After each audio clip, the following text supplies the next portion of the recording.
Ce matin, je veux vous parler de l'amour. L'amour qui est la voie du succès. L'amour qui est appelé dans la Bible la voie royale. L'amour qui est et qui doit être l'ADN du chrétien. Alléluia. L'amour qui est le signe de notre nouvelle naissance. L'amour, aimer les uns les autres, aimer nos frères et nos sœurs, aimer ceux qui nous ont blessés, c'est le signe de la nouvelle naissance. Nicodème est venu vers Jésus. C'était un religieux. Il allait dans le temple et il faisait le service tous les jours. Il n'était pas né de nouveau. Ça veut dire que deux choses. Il n'avait pas une nouvelle nature et il n'avait pas la capacité de voir le royaume de Dieu. Il va venir vers Jésus et Jésus va lui dire justement ces deux choses. Et il va lui dire, Nicodème, Nicodème, il te faut naître de nouveau. L'évangile n'est pas un assentiment mental. Être chrétien, ce n'est pas porter une étiquette. Être chrétien, c'est une expérience avec Jésus. C'est une expérience de transformation intérieure. Ce n'est pas une expérience de transformation extérieure. Être chrétien, ce n'est pas mettre une jupe un peu plus longue, enlever un peu de maquillage, mettre de côté les bijoux. Il y a des femmes dans cet endroit. Ce n'est pas ça la nouvelle naissance. La nouvelle naissance, naître de nouveau, naître dans le royaume de Dieu, n'est pas extérieur. C'est intérieur. C'est intérieur. Et c'est très important de le réaliser, peuple de Dieu, parce qu'il ne faut pas que nous nous trompions nous-mêmes par des faux raisonnements. Il faut que nous réalisons quand nous sommes dans la vérité, mais aussi quand nous sommes dans l'erreur. Quand nous sommes dans l'obéissance à la parole de Dieu et quand nous sommes dans la désobéissance à la parole de Dieu, parce que nous sommes nés de nouveau et parfois nous sommes dans la désobéissance à la parole de Dieu. Mais cette nouvelle nature va nous ramener à ce que Dieu veut, parce que nous avons été transformés et que nous sommes connectés avec Dieu. Maintenant, le désir de notre cœur profond, c'est de ne pas décevoir Dieu. Nous voulons lui plaire. Nous voulons l'aimer. Nous voulons l'adorer. Nous voulons bâtir son royaume. Nous ne voulons pas être le maillon faible. Nous ne voulons pas être une pierre d'achoppement. Nous ne voulons pas faire tomber les frères et les sœurs. Nous ne voulons pas être l'objet de blâme. Nous ne voulons pas être l'objet de discorde. Nous ne voulons pas être l'objet de scandale. Nous ne voulons pas faire pécher la maison de Dieu, l'œuvre de Dieu, les enfants de Dieu. Au contraire, parce que nous avons cette nouvelle nature, nous voulons bâtir l'Église, bâtir le royaume de Dieu. Nous avons cette conscience, nous avons cette vigilance, nous avons cette charge, nous avons ce fardeau, parce que nous sommes connectés à Jésus et que Jésus, il est mort pour l'Église. Il est mort pour le corps de Christ. Il est mort, alléluia, afin que nous ayons la vie. Amen. Donc maintenant, c'est cette nouvelle nature qui habite en nous. Nous vivons maintenant avec cette nouvelle nature. Donc, être chrétien, ce n'est pas dire Amen, alléluia. Être chrétien, c'est obéir à Dieu. Être chrétien, c'est suivre Jésus. Être chrétien, c'est aimer.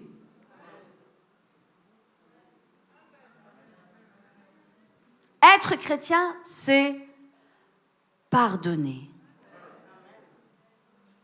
Il n'y a pas une personne ici qui n'a pas été offensée dans l'église. Il n'y a pas une personne ici qui ne sera pas offensée dans l'église. Il n'y a pas une personne ici qui ne sera pas encore offensée dans l'église.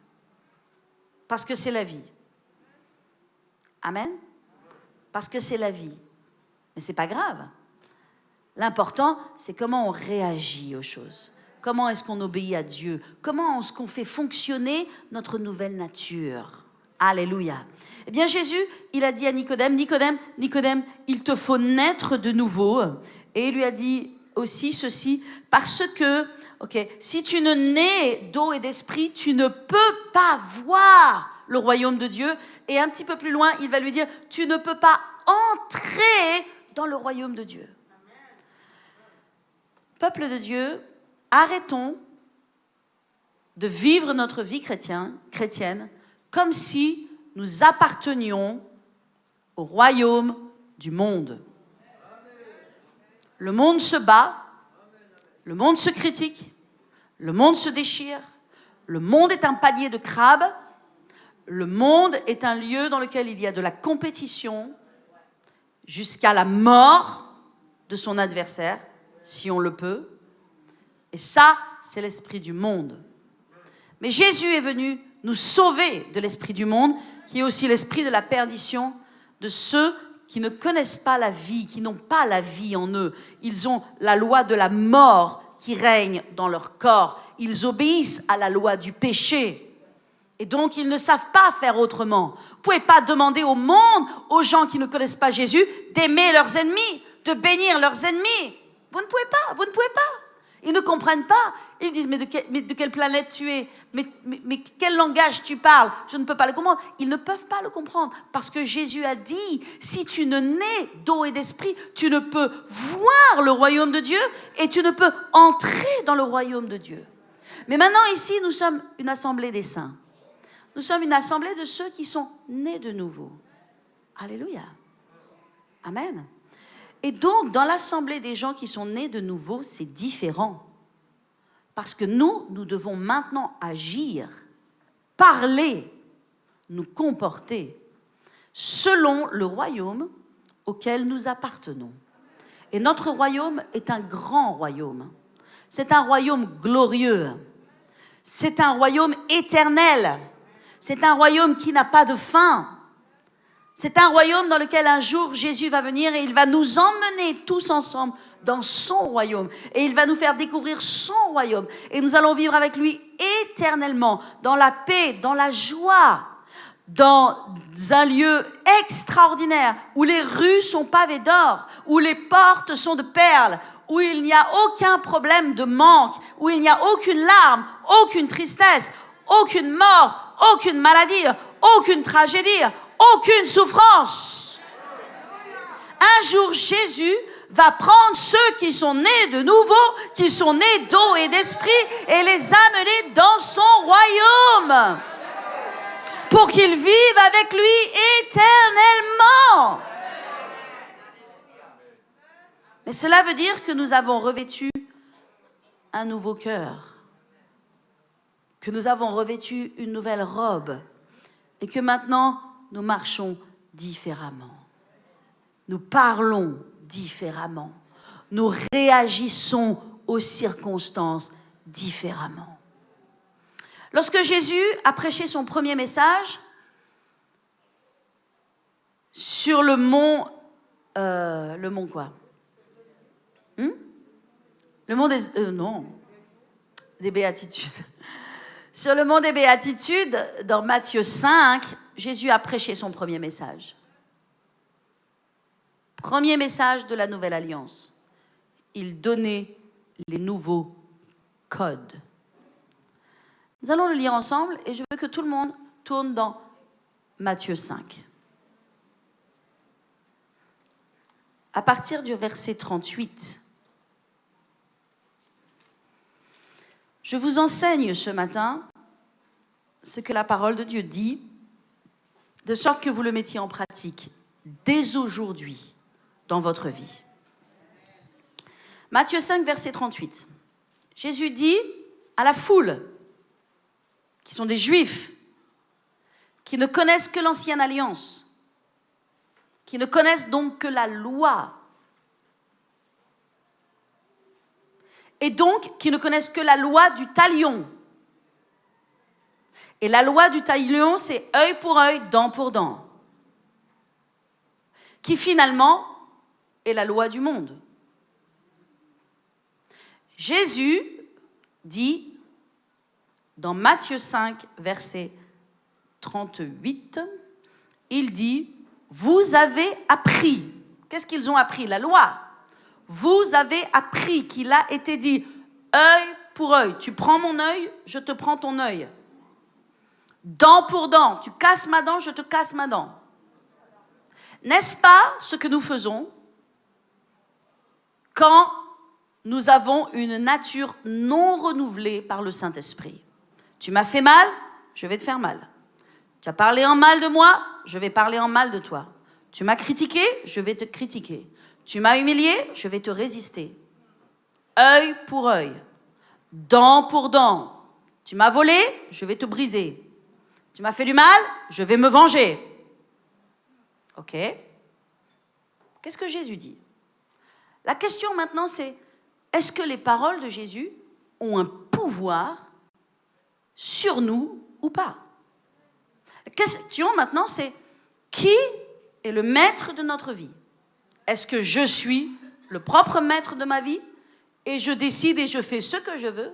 Ou est-ce que j'ai un maître, un Rabouni, un Yeshua, Mashiach, un sauveur, un Messie, à qui j'ai soumis ma vie? Et maintenant, lui me donne la ligne. Lui me dit, voilà le diapason. Voilà ce que tu dois suivre. Voilà la loi de mon royaume. Vous avez appris qu'il a été dit, œil pour œil, dent pour dent. Mais moi, je vous dis de ne pas résister aux méchants. Si quelqu'un te frappe sur la joue droite, présente-lui aussi l'autre. Si quelqu'un veut plaider contre toi et prendre ta tunique, laisse-lui ton manteau.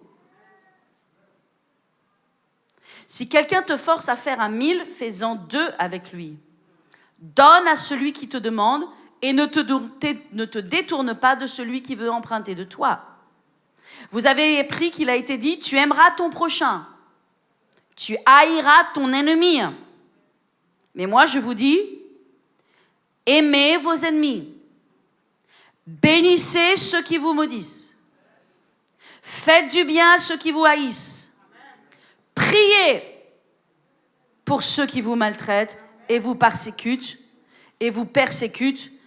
afin que vous soyez fils, filles de votre Père qui est dans les cieux. Car il fait lever le soleil sur le méchant et le bon, ok? Plus loin, si vous aimez ceux qui vous aiment seulement, quelle sera votre récompense? Quelle récompense méritez-vous? Les publicains, ça veut dire les païens, ceux qui ne connaissent pas Jésus, ceux qui ne sont pas dans l'alliance avec Dieu, les publicains aussi, n'agissent-ils pas de même? Si vous saluez seulement vos frères, c'est-à-dire ceux qui vous aiment, ceux qui sont vos amis, ceux qui sont vos copains, si vous saluez seulement vos frères, que faites-vous d'extraordinaire? Les païens n'agissent-ils pas aussi de la même façon?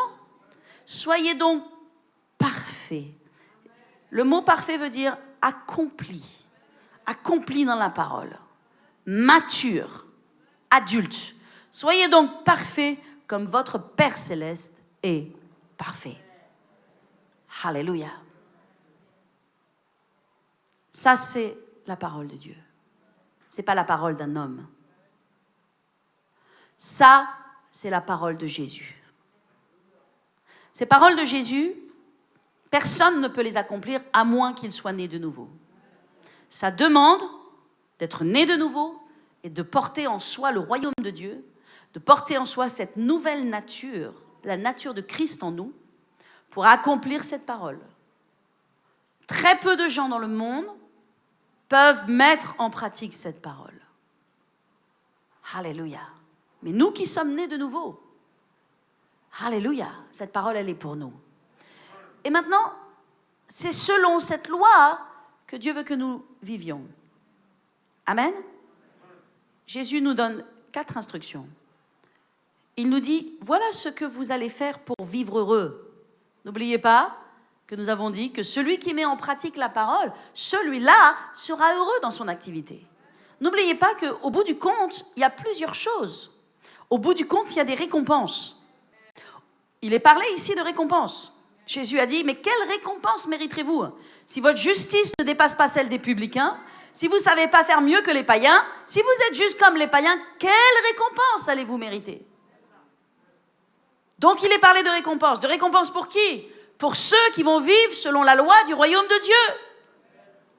Alléluia. Il est parlé aussi de vivre heureux. Et Dieu veut que vous viviez heureux. Et il vous a donné dans la Bible toutes les clés pour que vous viviez heureux. Pourquoi est-ce que les familles se divisent? Pourquoi est-ce qu'on ne dit pas bonjour à un frère et une sœur? Est-ce qu'on vit heureux dans un état comme ça? Est-ce qu'on vit heureux? Non, on n'est pas heureux. Non, on n'est pas heureux. Parce que ce soit la famille de Dieu ou que ce soit la famille de sang, nous sommes appelés à être unis. Nous sommes appelés à nous soutenir l'un l'autre, à être là les uns pour les autres, à prier les uns pour les autres. Nous sommes appelés à aimer. Jésus nous a montré l'exemple. La Bible dit dans Romains 5 que lorsque nous étions encore pécheurs, personne ne mourait même pour un juste, Jésus est venu et il est mort pour des injustes, pour des pécheurs comme nous. Il nous a montré l'exemple. Quel est cet exemple? Eh bien, c'est l'exemple de quelqu'un qui va aimer quelqu'un qui ne l'aime pas. Jésus nous a aimés quand nous ne l'aimions pas. Si nous avions vécu au temps de Jésus, nous aurions peut-être été dans la foule et nous aurions peut-être fait partie de ceux qui crient « Crucifie-le, tue-le » parce que ça, c'est l'esprit du monde. C'est l'esprit du monde. C'est comme ça que ça se passe dans le monde. Tue-le, crucifie-le, cloue-le, abats-le, détruis-le. Il a fait mal. Il a fait mal. Il a fait quelque chose de mal. Il faut le punir. C'est la nature humaine. Il y a une femme qui a été prise en adultère. Clairement, cette femme a fait quelque chose de mal. Dans l'époque en plus dans laquelle elle vivait, c'était quelque chose pour lequel on mourait. Donc dans la tête des gens, ils ont pris cette femme, elle avait fait quelque chose de mal. Et parce qu'elle a fait quelque chose de mal, elle doit payer. Mais nous avons cette même nature qui agit dans nos corps, mes amis. Nous ne sommes pas encore délivrés de cette nature-là, qui est la nature du péché et qui est encore active dans nos corps. Nous avons aussi ces mêmes réflexes parce que nous ne sommes pas encore affermis en Christ, comme nous devons l'être, parce que nous sommes spirituellement immatures. Et parce que nous ne sommes pas encore fondés en Christ, il y a tellement de choses dans notre vie que nous n'avons pas données à Jésus. Parce que beaucoup de personnes, beaucoup même d'entre nous, sans le réaliser, nous ne cherchons pas Jésus. Nous cherchons la bénédiction. Nous ne cherchons pas à voir la face de Jésus. Nous cherchons ses mains. Nous cherchons des solutions, des bénédictions, des percées. Nous cherchons la paix. Nous cherchons la joie. Nous cherchons une consolation, nous cherchons un soulagement, nous cherchons à prospérer. À cause de cela, les enfants de Dieu sont très immatures. Ils sont sauvés, ils appartiennent à Jésus, mais ils n'ont pas de maturité. Ils se comportent comme des enfants dans une cour de récréation, qui se battent, qui s'attrapent, qui se vengent, qui se donnent des coups de couteau, qui se trahissent. Pourquoi? Parce que Christ n'est pas établi dans leur cœur. Parce qu'ils n'ont pas compris le royaume de Dieu. Parce qu'ils passent à côté. Je prie qu'un esprit de repentance puissant, profond, vienne dans l'Église. Et ma prière toute cette semaine, à genoux ici, sur l'estrade, avec plusieurs de mes frères et sœurs qui ont fidèlement prié aussi, puissamment et vaillamment toute la semaine, une partie de ma prière a été, Seigneur, envoie un vent de repentance. Parce que sans repentance, les cœurs sont durs. Mais nous devons vivre une vie de repentance. Nous devons avoir un cœur tellement tendre que nous pouvons pleurer à tout instant. Pleurer pour nos frères et nos sœurs, pleurer pour les âmes. À l'instant où je vous parle, j'ai envie de pleurer. Mon pleur, mon désir de pleurer à cet instant-là n'est pas un pleur de tristesse, mais un pleur de brisement.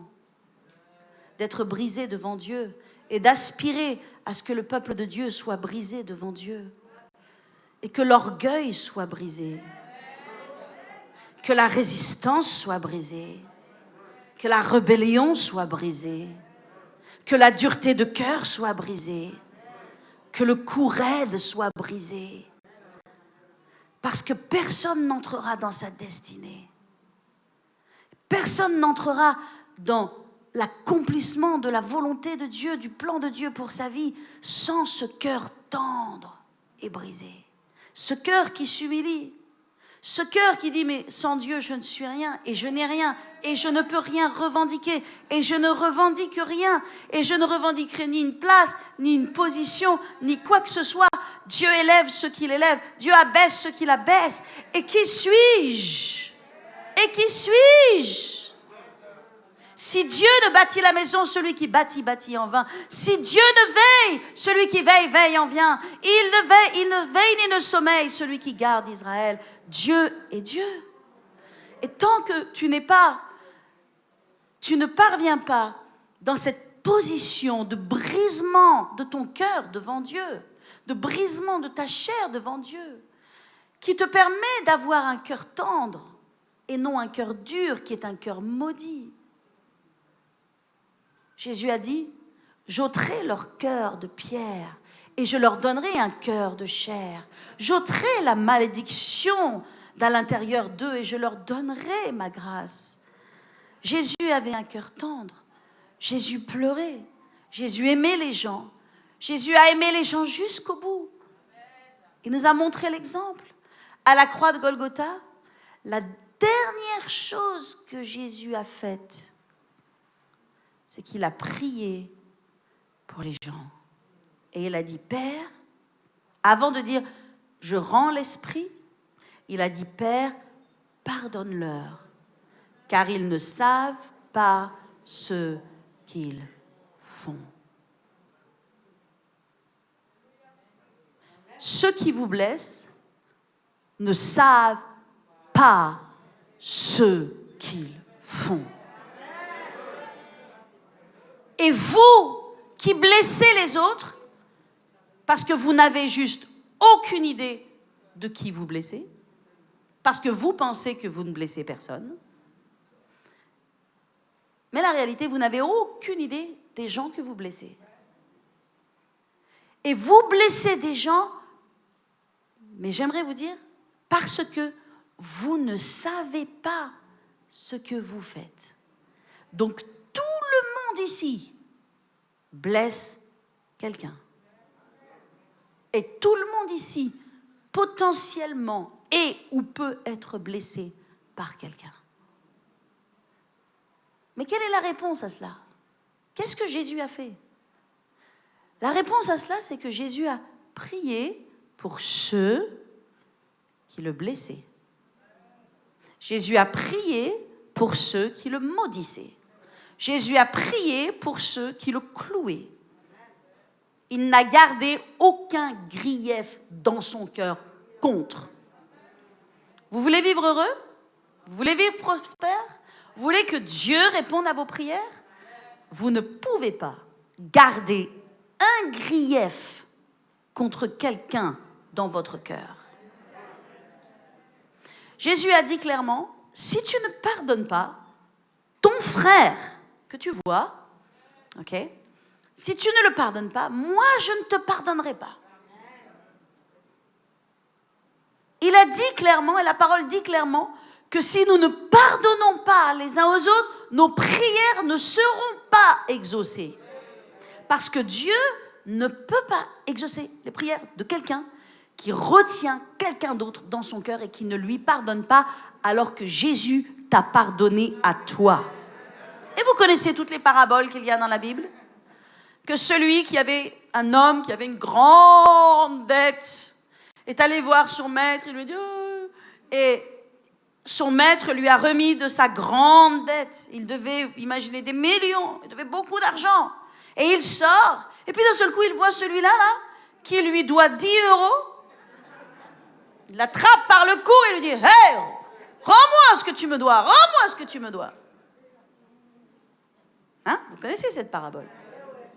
Alors le maître qui avait rendu à lui là des millions, il lui dit, viens là, reviens mon coco. Tu crois que je vais te pardonner de tes millions que tu me dois et dont j'ai effacé la dette et que je vais te laisser tordre le cou à lui qui te doit 10 euros? Tu crois? Maintenant, transposez cela. C'est très important ce que je vous dis. Parce que vous dites, oh Seigneur, pourquoi mes prières? Il faut que je jeûne, il faut que je prie. Non, il faut que tu comprennes la parole de Dieu et il faut que tu la mettes en pratique dans ta vie. Et là, tu auras du succès. Il faut que tu t'humilies et que tu mettes la parole de Dieu en pratique. Et là, tu auras l'exaucement de tes prières. Ce n'est pas prier plus, ce n'est pas jeûner plus. C'est obéir à Dieu.